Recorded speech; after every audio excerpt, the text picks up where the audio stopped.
much going on. It is the Yeah. Practical Prayer podcast on the New Thought Media Network, and we took a week off for much changing. I was at the Parliament of World Religions. Carol had a birthday and a new personal style, and just the world is in motion. The world is in motion. Actually, my birthday was in June, and it So took this me. is It this is your took me. birthday present left over from June to Well, finally unwrap it. yeah, it took me that long to figure out whether I was whether I was going to do it or not. Okay. You got your new natural look, which I'm liking. Thank you. And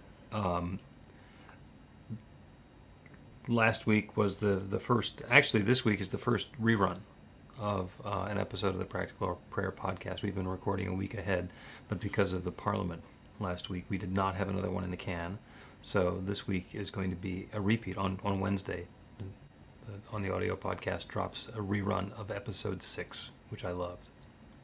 You know what? I just can't comprehend when you say rerun because we're on so much and it's always something new. I just can't even imagine a rerun.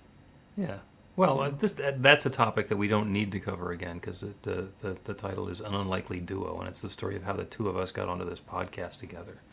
Which, if we were to tell it now, would be a very similar story, but, it's a story. It is. It's a Yeah. good story.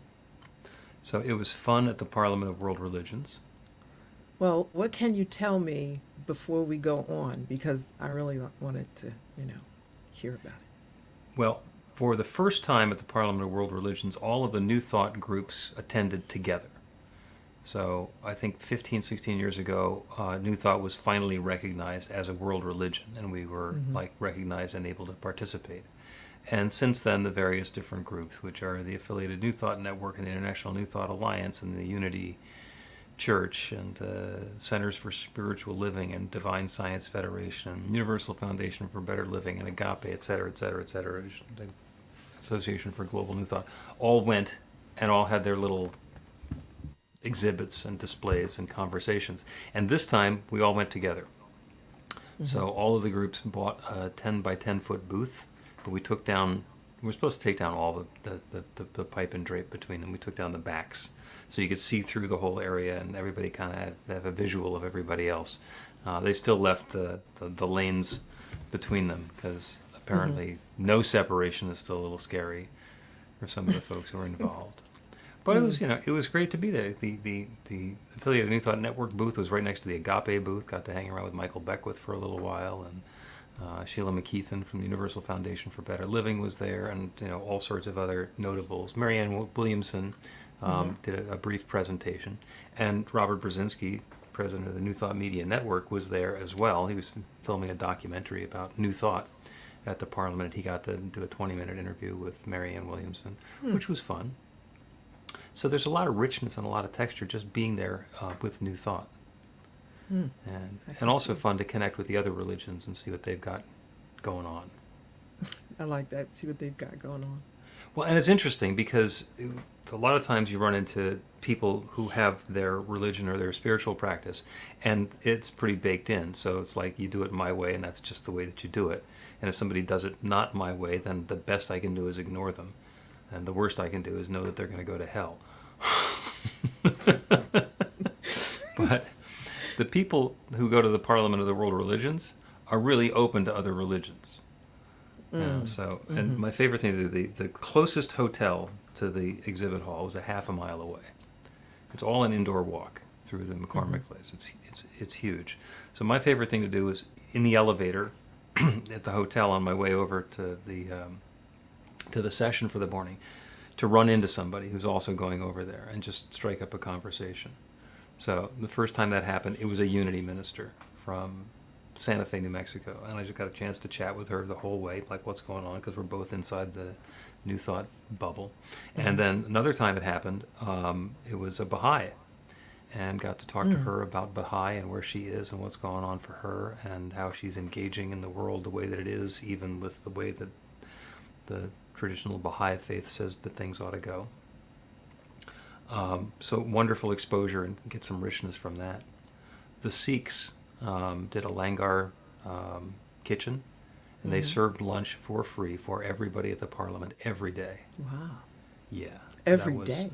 every day, and there were like 3,000 people at the Parliament. They were prepared to feed everybody, and so gracious and so well organized and so rolling with the punches. They were set up in a tent outside, not because they liked being in a tent, but because it turns out it would have cost them an extra $50,000 to get space in the building. So their generosity was not matched by the people who rent out space at McCormick Place. But on Monday it was pouring rain and all their carpets inside the tent got soaked. So on Tuesday they had plastic over the carpet, and on Wednesday they had carpet over the plastic over the carpet. So they're just rolling with it and dealing with it, and serving up this wonderful Indian food. Wow. And on Friday, I went to the Langar lunch, and they just basically, the order that you walk in, you sit down next to somebody and start chatting them up. And so I was sitting down next to a Roman Catholic priest. Now, the Roman Catholics have quite a reputation for thinking that they're the one true faith and everybody else has got it wrong. But this is the guy from the Catholic Church who's going to the Parliament of the World Religions, and he was really cool and really open and talking, and he had an epiphany that morning that the way to connect the world's religions is through our mystics, because the mystics in every tradition are saying the same thing, but they're saying it in the language of their tradition. Yeah, I really get that. Yeah, I really, really do. And you just can't say that to anybody. Right. Because they don't hear it. And of course, I used to say it a lot. Not to be facetious or mean or anything like that. It's just that, I read a lot, and after a while you start to hear things repeat in a different phrase and so forth, and it's another thing. But I concluded the same thing. That, listen, we're all saying the same thing now. Can we just say it and bless each other in the way that we say it? Maybe there's some nuances, of course. Yeah, and do it as though we're not disagreeing. Yeah, and there are nuances within our own, little bubbles, so nuances of difference shouldn't freak anybody out, but it does. It does. But yeah, I get that. Yep. And so they gave New Thought a prayer room. So we had a little room where people could get together, and we actually did the Philly Spiritual Adventures afternoon meditations from the prayer room at the Parliament of the World Religions. And Carolyn's, who's my practitioner, who lives in Milwaukee, so she's never local. I got a chance to spend a good part of the week with her, and we're doing the meditations together from there. So a lot of richness, a lot of really cool stuff going on. Yeah, that's great. That's great. And I'm still thinking about it and post-processing it. I'm sure that's going to take a couple of weeks. Until I forget everything that I learned. Well, you got videos and all that business, right? Robert has the videos. I'll have to have him play them back for me. Yeah, well, it'll be so many ahas, I'm sure. I'm just imagining if it were me, it would just be one aha after another. Oh, I forgot this really. You ever been in a situation where you hear something and it just floors you? And then you're going on with life, and maybe 2 years later you're hearing it again, and you're like, oh, this was life-changing. And I didn't forget, but I sort of did. So it's all there for you. Yeah. So we're going to do the Practical Prayer Podcast. And by the way, for everybody who is listening and watching on New Thought Media Network or watching the rebroadcast, we are welcoming your comments and your questions and your requests for practical prayer, which you can do either through the comments on your current social media video feed, or you can go to bethelight.com, be-the-light.com. That's this one here. And there's a button on the Practical Prayer Podcast page where you can submit a comment or make a request or some such. And if you go ahead and do that, then we will respond accordingly. And so as we record the podcast today, you originally thought karma Yeah, would be good. I did. Yes. So let's talk karma. I think I've got the Parliament of World Religions out of my system for the next 30 minutes. We'll see. Something might spark. That always happens. But anyway, let's start the podcast and see what happens.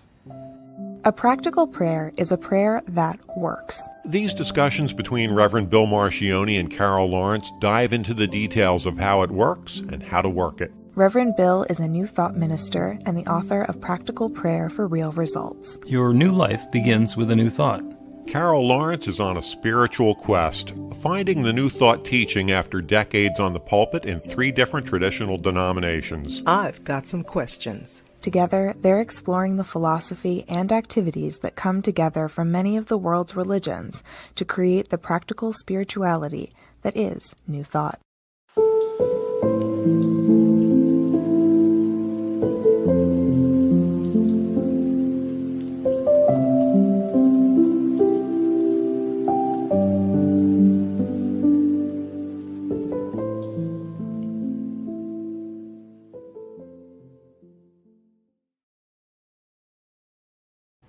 Welcome to the Practical Prayer Podcast. I'm Carol, here with Reverend Dr. Bill Marchiony. And we have another podcast episode, number 117 in the series, and you today are wanting to talk about karma. Yes, because, whenever I've been reading something and then the one thing I love about spirituality and New Thought and everything, you never get to know it. As soon as you... I think this teaching is pretty simple. I mean, there's nuance, but you can know it. Mario, go ahead. No, you can't know it, because this is life. You're ever learning. Whatever you learn, it locates itself where you are right now and becomes relevant. And it seems not necessarily different, but expanding. Okay. That's a good word. It expands. So when I'm reading about something, it just keeps on getting bigger, right? So karma, usually people think of it as you're getting back what you put out, right? What goes around comes around, and payback, and you reap what you sow, all of that. And I get that, and it can be pretty simple. But then I was reading about past lives karma, and so forth. And I said, well, wait a minute now. I'm trying to deal with the karma right here. I'm not saying that it's not true. I'm not saying that. I'm saying respectfully, if it is, I can't handle anymore right now. Thank you very much. So. And I think you're probably on the right track. What say you about? And this is my opinion, that the thing that we would want to pay attention to is current life karma. The law of attraction, what goes around comes around. Not necessarily you get back what you put out, because it goes around for a long time sometimes before it comes around. But past life karma is in some ways really helpful for explaining or blaming the situation that we were born into. Mm-hmm. Like somebody who is less financially advantaged than they would want to be, or has a disability, or a particular ethnic or racial or geographic origin story in this life, then, well, why was I born this way? And karma, something happened in a previous life that caused me to be born into this so that I can go through this experience. And on the one hand, that might be completely true. On the other hand, I think that's completely above our pay grade. Mm-hmm. We are here to live this life as we are living it, and the reason that there are some people who have disabilities and other people who don't have disabilities, some people with a lot of money and means and other people without money and means, is just because all of those things are possible, so somebody gets to do them. And it's only we saying, oh, well, I got born into this life and that's bad, or this part of it is bad, and I got born into this one and that part is good. So that's all judgment as far as we're concerned. So blaming an external force or a past life or something else on how we came into this particular life is, I think, in a lot of ways irrelevant. It doesn't matter why that happened. We are here now and self-actualized and able to make choices here and to have an experience in this life. So game on. Yeah, I took the thought, all the way through as far as I could go. No surprise there, right? And I thought about it, and here's where it came out. Okay, for me, it may be true, as you said, but if I hang on to that and I live in that understanding only, it takes away a responsibility for me to do things with this life that I have right now, because I can say, okay, well, this is the lot that I have been given, or the cards that I've been dealt. That's what some people say, and I just have to do that. I kind of feel like that's such a limitation. So I said, okay, if that's true, that's fine. I can't do anything about that right now. I got to deal with this. So let's jump over into the life that we're in right now. And as my children, even before I had children, I used to carry around a bunch of ones because I'm from Philadelphia, and I would carry a pocket full of ones because there were always people that were panhandling in Center City. And I loved going to the gallery, but I would always just give out the ones as I would. Because, and it's terrible. I mean, it was benevolent in one sense, but in another sense, I thought, I don't know what's going to happen later on. I might have some kids. And if I put some good stuff out here, they may need some good karma. I didn't think about me. I should have thought about me too. Oh, Shay, Wait, thank so- you. Shay, thank you for the compliment, by the way. So you're yeah, giving so- money out to panhandlers to earn karma points for your progeny? Because I felt that it's real. What you put out is real. You should always, people would tip. I was tipping 15% when people were tipping 8. I always tip 20. So now I'm like, 20, 25, whatever. I tip because it's not just what may come back, but you don't know what's happening in that person's life. And blah, blah, blah. But then again, if I just think you should put good energy out however you can, and if it comes from doing a pocket full of ones. I just got so used to it. When I moved to Jersey, I would have them for when I crossed the bridge. It was just, I honestly, it became a way of life for me. And so now I don't come to Philly that much and don't do that clearly. But I just felt like you should always put it out. I didn't think about the karma comes back, and it comes back in a lot of ways, right? So if it comes back to bless my children, I'm blessed. Because I don't know where those little knuckleheads were going to go. That's the way, I don't know what kind of life they're going to have. But if someone comes along to help them in their life in a way that I can't help them because I put good energy out there, that's what I thought about it. And now that they're all grown now, they got as much energy as I could put out. They go on their own, got to do their own karma thing. But and you still want the best for them. yes. But I also think that when you think of it, and I don't think this is selfish, but you do have to think about your own life, right? And the one thing, I figured this out. I didn't get to read this anywhere. I figured it out. Like, karma doesn't go tit for tat. Correct. Yeah, because you picked up a penny and, doesn't mean you're going to lose a penny. It takes a while sometime. It may even come back, I think, in an unrecognizable way, in a package that you're trying to figure out, where the heck did this come from? And that's good, and that could be negative and positive too, right? Like karma, I don't think karma is always bad. Again, back to good or bad, negative or positive, who can tell? Who could tell? So sometimes really good things happen, and I'm thinking, where'd that come from? Like, I don't remember, and likewise, both sides. And it comes maybe, what did I hear one time, a long time ago? You reap what you sow, later than you sow, greater than you sow. So I remember when I heard that, right, it was in the negative church tradition, right? You're going to get the bad stuff, right? So me, I'm sitting there thinking, well, now, if you reap what you sow, later than you sow, greater. If you put some good stuff out there, greater stuff will come back. It works. That's the law of attraction. That's the law of attraction, and it's not instantaneous and automatic. So we've all seen the experts who throw a boomerang. Mm-hmm. You know, you throw a boomerang and it's like it's gone for a while, and then it comes back.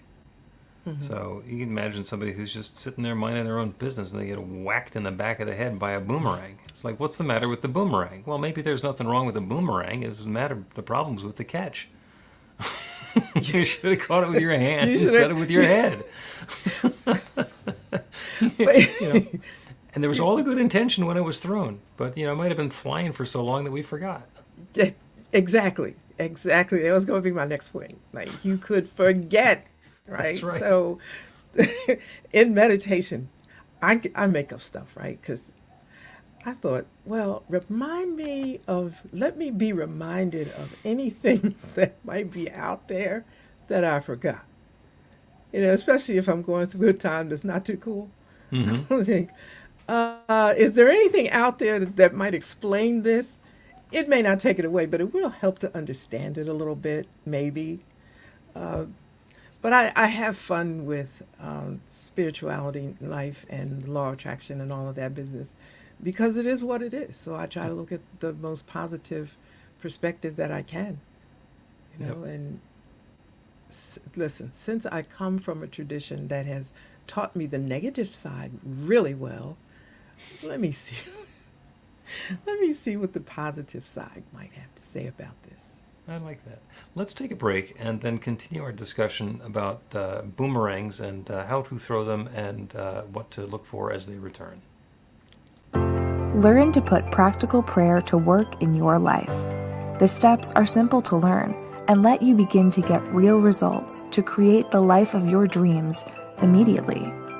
Reverend Bill Marchiony's widely acclaimed book, Practical Prayer for Real Results, gives you a clear summary of the New Thought principles behind practical prayer and the series of easy-to-understand steps found in the most effective prayers from religions and spiritual practices all over the world and throughout history. Practical prayer is not a replacement for your religion or practice. It's a technique to make the work you do in consciousness even more effective. The book includes 40 prayers on various topics that you can adapt as needed and use as your own. Practical Prayer for Real Results is available in paperback, Kindle, and audiobook on Amazon or at b-the-light.com. That's b-the-light.com. Welcome back to the Practical Prayer Podcast. I'm Carol, here with Reverend Dr. Bill Marchiony, talking about karma. Talking about karma and the boomerang effect and the boomerang coming back. And sometimes we think about the boomerang and what's coming back and what we're attracting, and that all seems really important. And it's much more important to remember who's throwing it. Who's throwing the boomerang and what the intention is during the casting. It has so much to do with who we are and the way we're engaging with the world. So if somebody comes in with their calculating, divisive and greedy approach to how do I throw this so that I get the most back, I'm going to turn this teaching into a get-rich-quick scheme, it doesn't work. Mm-hmm. And the reason that it doesn't work is not because the process doesn't work, it's because the consciousness that we're bringing to the process is not helpful and uplifting. Yes. So the pieces in the spiritual practice that go hand in hand with the law of attraction and the infinite rich abundance that's available is, first of all, allowing, which is where we open ourselves to a new possibility. And tied in with that is usually some sort of release, surrender, or forgiveness. Because when we're being controlled by the judgments we have about something that happened in the past, we are bound to those energies. So when I have had an experience of having my heart broken, and I thought it was love, I thought it was going to last forever, and then it fell apart, and I blame her, or I blame them, or I blame whatever it happens to be, and then I set about hardening myself so that I don't get hurt again. what that does is it sets me up in a defensive posture so that the way that I'll know that I'm doing okay is because another hurtful relationship will come along and I won't get hurt. And that's not what we want to do. What we want to do is say, I am a loving person, and in being a loving person, I have been hurt. So what I want to do is let go of the hurt, not forget it, and certainly not go and have the same relationship with the same sort of person again, but use that as guidance so that as I open myself to another wonderful, loving relationship, as I bring myself into my experience of life, and I am that loving person who I am, then the law of attraction can work and have the love that I'm sharing and shining and showing, that boomerang that I'm throwing, have that come back around. So you're talking about your intention, Absolutely. right? Yeah. And it's about being informed but not controlled by past experiences and activities and events. And you said something really significant, and I don't know if I can quote it exactly right. You said that we're bound by those feelings when the thing happened, Yeah. the experience happened. We're bound by those feelings. And so are you saying that if we're in a situation that is hurtful, then we want to deal with the feelings before we move forward, because that's going to determine the energy that we put out? Hence the energy that comes back? Yeah, if we're in a relationship, or we've been in a relationship that has been an unhappy conclusion, then what we want to do is get ourselves into a place where we can be the love that we want to experience and bring that out into the world, and then we're going to be activating the law of attraction as love, attracting love. Now, huge asterisk here. For somebody who's in an abusive relationship, the first most important thing is to get out of the abusive relationship. Exactly. Don't stay in the house saying, it's all good, he'll be fine. No, he won't. If it's time to go, then it's time to go, and then do the healing work on your own, with or without a restraining order. Exactly. Yeah, the little step between the incident that happened, the negative, the hurt, whatever it is, heartbreak, and starting over to create a new self, I suppose, so that you can attract a different thing. There's that little space I call work. And it's okay. I mean, a lot of times I feel like I'm reaching out to people to say it's all right, come back off the roof. That was a messed up thing that happened, but that doesn't tell the story, the rest of your life about what's going to happen. Right. But that step between stepping back off the roof and trying to step back into life again, whoa. Oh, Really? yeah. Yeah. You reminded me of when Superstorm Sandy came through the area and did a huge amount of damage in the Atlantic City area, which is where you are, and all the way up into New York and even farther north. That was a huge catastrophe that happened. And we went down and helped with some of the remediation in Atlantic City. And you go into somebody's house, and the house, basically, the seawater had come in at like the 3 feet up the house and then gone out. So you go in, and it's kind of wet, and it's kind of, icky. And the thing that you have to do is you have to tear off all the walls. If the water came in 3 feet up, then you have to tear everything off the walls, down to the studs, 4 feet high. Because until you do that, until you clear out the damage that's been done and get rid of the residue of the catastrophe that's happened, there's no room for healing.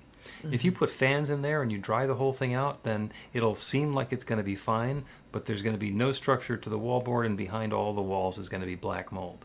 So that's not a favor to anybody. So in the same way, when something comes along that's unpleasant, we don't want to wallpaper over it. We don't want to pretend that it's okay. We don't want to do a spiritual bypass where we say, oh, all is fine, all is love, all is holy. No, it sucks.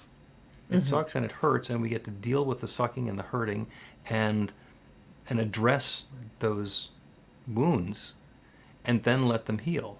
And sometimes that involves, pulling some debris out. And, as unpleasant as that might be, that's the process in healing and bringing about that new experience. Oh, and by the way, I got hit by a hurricane. What does that say about me? Perhaps You it know, means that I was just unfortunate. Maybe it means that I was well off enough to afford a beach house. Maybe it means that I don't want to have a beach house. I don't know. there- there's so many questions that arise, especially so then there's karma, right? You'll think, did I do something to cause all this to happen? And then that's another, to me, that's a rabbit trail. I mean, it's not to say that karma isn't real, and maybe there is a connection, who knows? But for me, I think that there's a starting place. This is what's happening. The Sandy came and we got to start again. It was a mess, and we can talk about it along the way, or we can sit here and talk about it as long as you like. But to start over means we have to start over Right. and trust again and hope again. That's a whole lot. It's a whole lot, but it's no other way unless you stay in the rubbish, the storm stuff, the stuff Yeah. that's left over, and life isn't good there. It isn't. It isn't. No, there's definitely challenges there, and there's always choices too. Once that the damage has happened, then the choice is: do I rebuild and remodel? Do I tear down and start over again, or do I take the insurance money and go someplace else? And it's not like there's a right answer and a wrong answer. There is whatever is going to be resonating with us. And for somebody who's been a little concerned for a while that they're living in a floodplain, and now suddenly there's insurance money to get them out of there, it's like, I'm going. Right.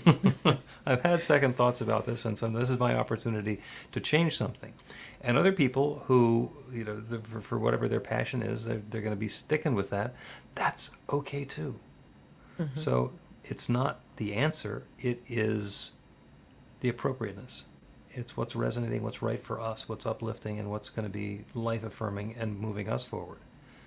Because how many people do you know who you or somebody you cared about had a relationship with, and the relationship was just awful, and it fell apart, and then the person, not necessarily your friend or you, the other person in the relationship, went on and had a wonderful relationship with somebody else?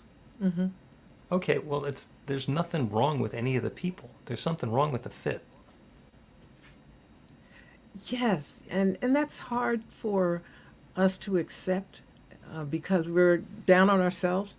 It must be me. I did something wrong. Blah blah blah. No, to say it's okay. This is just life. You got into a relationship that wasn't too cool. You didn't see it in the beginning, but starting over, and we get to start over as many times as we need to start over. They used to say back in the other life, God gives a second chance. Thank God for a second chance. And I'm thinking, God, I don't need a second chance. I used up my second chance. 9 lives. Yeah, listen, I just need another chance, right? Another is ever ending. Just give me another, because I'm probably going to screw this one up too. I'm doing my best, but that's life. And it's okay to have gotten knocked over. It's not your fault. Like Sandy, I remember where we were living at the time, and it was just, I'll never forget how devastating it felt to walk out of the house that first morning. But I just looked around, and all I could think of, well, how do we fix this and start over again? And it was so many people that were into the, and I understand this, the sadness of it. Yeah. But I just couldn't believe that this is the end. This is not the end of life. This town that I'm living in is going to have to live again. So what is that going to be like? Yeah. And open up to new possibilities and not have assumptions that the old assumptions are going to come back. Maybe Right. it's going to have to be different. Maybe it's always different. Maybe Yeah. lightning doesn't hit the same place twice because the same place isn't there because it got hit by lightning. Good point. I mean, we're not sure. We're not sure what it all means. I wanted to respond to, I think Shay said second, third, and fourth, or chances on it. Like, God is eternal, right? I can't. there's numbers out there that I can't imagine. Now, Yeah. you know, I tell my children, they think I walk on water, right? That's nice. But I tell them, listen, mommy had a life. I did have a life. It was another life, right? So I just appreciate the number of chances that you get to start again. Yeah. And yeah, and it's good because if we can let go of you don't get any do-overs, right? So if you did something not so cool, you never get to go to that moment and undo it, you know. Well, you can't So undo it. You can do it over. You can start again. That's something wonderful that you can do in a relationship. When you've done this before, where you've gotten into a conversation with someone or an engagement with somebody, and it's just gone sideways, and you said something that you shouldn't have said, and then they got all offended by it, and it's just like it spiraled in. It is possible in circumstances like that to say, you know what, I didn't do that right. I didn't do that right because it wound up not leading where I wanted to. Can we have that conversation again? Can I start over again? And people, Yeah, you unless gotta they both agree to really do- don't like you, they'll say, "Yeah, go ahead. We'll try it one more time. This is Carol and me, take two." yeah, yeah, maybe, yeah. Remarkably well, you know, the golfers call it a mulligan. It's like, well, that shot didn't work. Let me just do that shot over again, and see what happens. See what's different. And one thing I do want to mention is that the teaching, the New Thought teaching says that there is one mind, one power, one presence, one life, one love. There is only one, there is only God. And that everything is an individualization or a particularization of the one.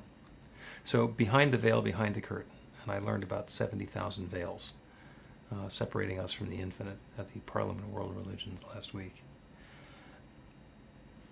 There's the idea that we're all individual, that we're all separate, and we're not. And in that sense, whatever karma is going on, it is the one doing something to itself, in itself, of itself, and for itself. So what's going on is it's packing up all of that experience, and then as it individualizes as another life, the pieces of it are coming out. So we're not bound by it or limited by it. Those are learning points. Those are opportunities for some more growth to come about and to happen. I'm glad I'm going to get to rerun this because, because I stayed with you for a minute, but it got a little deep, and I thought, I hope so. So I'm going to watch this again, probably on YouTube. Okay. It comes And the ever upward spiral is wonderful. And we're actually going to take another break, and then when we continue, we're going to do a prayer on that ever upward spiral, to quote Mary Mann Morrissey and Barbara Marx Hubbard, who both used it in different ways. Yeah, yes.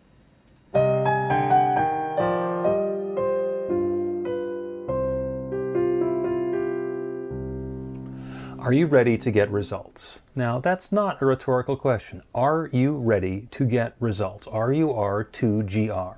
That's actually the abbreviation for the steps in a practical prayer: recognition, unification, realization, gratitude, and release, with a couple of extra steps in there in case some doubt creeps in along the way. RUR2GR.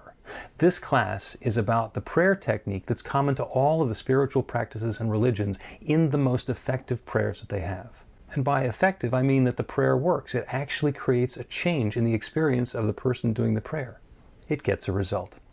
We're going to begin with theory, and then we're going to take it into practice. By the end of the class, you will have your very own practical prayer that will help create transformation in your life.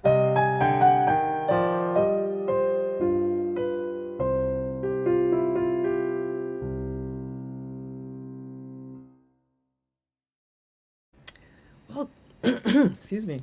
Welcome back to the Practical Prayer Podcast. I'm Carol, here with Reverend Dr. Bill Marchiony. I think I must need some water. I'm just like chewing up words here. But anyway, welcome back. It's an infinitely abundant universe. There is water for you at the perfect time in the perfect place. Yes. We've been talking about karma, the law of attraction. What goes around comes around. You reap what you sow, etc., etc., etc. And we're going to do a prayer now. And the prayer is going to kind of be about that, but it's also going to be about the ever upward spiral. So there are times in our lives where we feel like we're going around in circles. And, I've been through this before. I had a relationship and it has ups and downs, and now I'm back to the part where it's going to be over and I got to move into another, do something different. or with a job, or with our finances, and it seems like it's just repeating. And what's going on is we're in a spiral. And it can be a downward spiral where we're diving in and we're heading for a crash. Or it can be an upward spiral, because every time we come back into that same neighborhood, we can use what we have learned previously. We can take the guidance about the events and the activities in the past and use those to inform the decisions and the choices and the steps that we're going to take now. Because the next time around, it can be better. Mm-hmm. The next time around, it can be better. Oh, well, if it can be better, then what will we have to do to make it better? Well, the first thing is to let go of the idea that it has to be as bad as it was before, or that it's going to get worse. So that's the surrender. We get to surrender what has happened before, our tendency to believe that that's going to repeat itself, and invite change, and invite transformation, open to a new possibility. So that's the prayer today. As we turn away from the world around us, from the visualization of the spiral, and let ourselves be aware of the tone and texture and flavor of what's been going on, what has brought us to this point right here and right now, and what we would choose to have happen next. We pivot from what has been to what can be, and we open ourselves up to that new possibility. And that infinite creative power, that one divine source that shares itself as and through and in every part of its creation, that one that has created each of us individually and all of us together, that one divine power and presence is ready and active right now in creating that newness for us, through us, as us. The good that we're seeking is unfolding for us now, and there's nothing that stands in the way of it. As we get our bloated nothingness out of the way, as we let go of our thoughts that it can't possibly get any better, then it can. It can get better, and it does get better. And it's different for each of us. The experience that I might be choosing is different than the experience that somebody else listening to me now might be choosing. So it's not the specifics. It is the process and the principle. As we open up to the good, as we identify that which we are ready to let go of, and embrace that which we are inviting in next, we go through another upward spiral, and more and more and more good comes into our lives. And it happens now, for each of us in our own particular way. And I'm grateful for it. I'm grateful for the good. I'm grateful for the awareness of the process. And I'm most certainly grateful to be able to speak this word and release it into that creative law. And to know without any question, without any hesitation, without any doubt whatsoever, that this good is already underway. So this feeling of thanks, I speak this word, I let it go.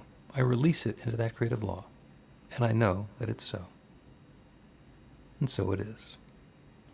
The Practical Prayer Podcast with Reverend Bill Marchiony and Carol Lawrence is a production of BeTheLight.com. be-the-light.com. Where you can find more information about practical prayer for real results. Our theme is by Music of Wisdom.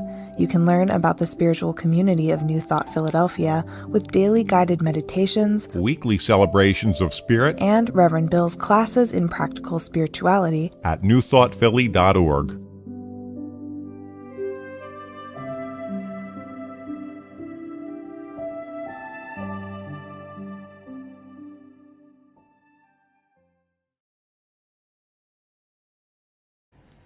Woohoo! And that is episode number 117 of the Practical Prayer Podcast, which goes online a week from Wednesday. 117. 117. Yeah, after we passed the 2-year mark, I started noticing that I'm keeping up with the numbers a little better. Just makes me feel good. Okay. Yeah. Numbers don't mean anything except when they mean something. I'm getting dangerously close. I do a meditation, my personal meditation every morning on Insight Timer. Mm-hmm. And sometimes it's a timer, sometimes it's guided, sometimes it's music. And I've been doing it for a long time, and I'm like 1,930 days in a row. Wow. So I'm getting close to 2,000 days in a row. It's like, ooh, there's another number. And of course that'll come and go, and it'll be, okay, now it's 2007. So it's just a number. No, it's more than a number. It's what it represents. To me, consistency is important. Okay. So I like that. Yeah, the odometer in my car rolled past 50,000 miles and I didn't notice. Oh, okay. I don't know what that means. Probably nothing. I thought about my car. I think it's so cute. And I used to watch these shows back in the day where somebody would get their car and they'd keep it forever, So this old lady has this wonderfully beautiful, brand new old car in the garage. That was going to be me, right? My car my car was going to be that wonderful car with low mileage. It has low mileage, but I'm a little busy right now, and you would not believe the times when I go out I'm thinking, I'm putting more miles on this car. It's not going to be like a collector's item. Yeah, everything is original. It's 2012. It's beautiful, and I guess I should just give up on that, right? You can do whatever you want with that. To give up on it would mean I'd have to buy another car. If I'm going to hold Well, that, I got to buy another car, and I'm not too sure I want to do that either. Or you could just enjoy it. I do, but I really enjoyed the idea that it was beautiful. It looks like it just rolled off the showroom floor. All right, well then get some saran wrap and another car. Yeah, will that work? Right? Every time I take it to the dealer to get those points checks or whatever, they always talk about how wonderful and low mileage it is. And then I'm thinking, yeah, but I got to go home now. I got to go. This is going to add I got more to drive mileage. home in it. Yeah. Yeah, it's going to, Let me anyway. drive my car around on a flatbed so it doesn't get any miles, or back it up everywhere. Yeah, or We used to try that. Yeah, that's not going to work either. this was good. This was good. It was a fun program, and it's good to be back to it. Sorry we missed last week. I'm not really sorry we missed last week because the Parliament of World Religions was worth going to. But yeah, that was the first one where we didn't have a recording for a week. So see what happens next week, and then we'll see what happens when we go to the Anton retreat the first week in October. You're just flying all over the place. That's what That's you going to get. be my last. That's my last flight for the year. Yeah, but you know what? That's what happens when you're high up on the food chain, right? You got to be at everything. Well, Everybody yeah. wants I mean, to in some cases, I got to yeah. run everything. So, but Yeah, fun, but too. you're still like, I get to say I know you.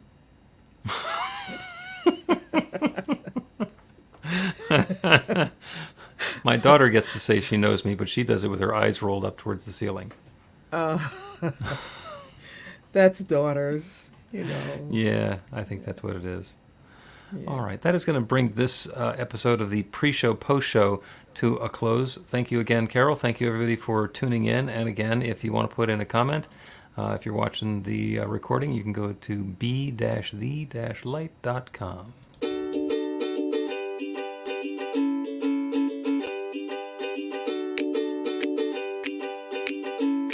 Thank you, Center for Spiritual Living Denver, for your continued support. Thank you, Center for Spiritual Living Midtown Atlanta, for your monthly contribution. Thank you, Center for Spiritual Living North Jersey, for your monthly contribution. And please help us welcome Om Center for Spiritual Living in La Mesa, California. Thank you for your monthly donation. Thank you, Center for Spiritual Living Seattle, for your most generous donation. And a special thanks to Hefferlin Foundation for your generous technology grant.